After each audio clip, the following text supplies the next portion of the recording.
The surprising link between tariffs and inflation. Introduction. Tariffs, taxes on imports, aim to protect local industries but often raise prices. In 2025, U.S. tariffs, like 50% on India, have sparked inflation concerns. This article explores how tariffs drive inflation and impact consumers. What are tariffs? Tariffs are taxes on imported goods, either fixed or a percentage of value.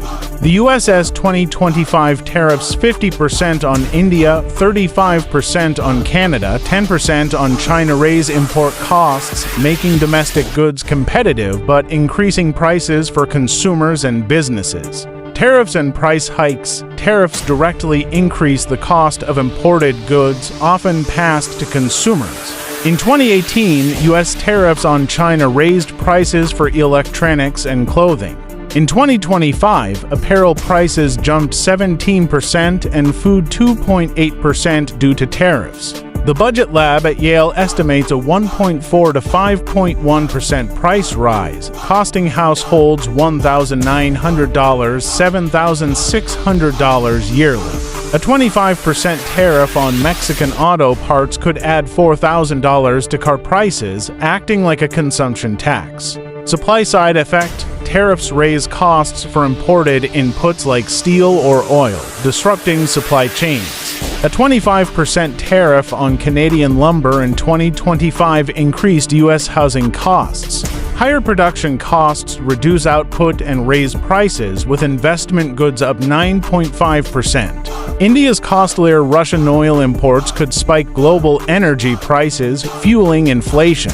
Demand and monetary policy. Tariffs reduce real income, lowering demand for non-tariffed goods, which may offset inflation.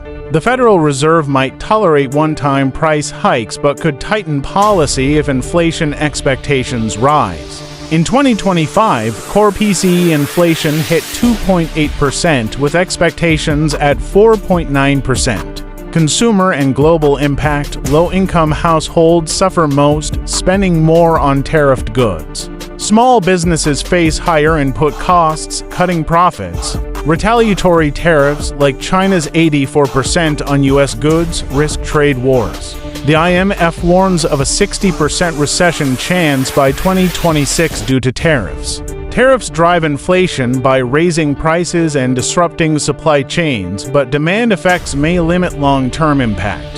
Policymakers must balance protectionism with economic stability to avoid burdening consumers.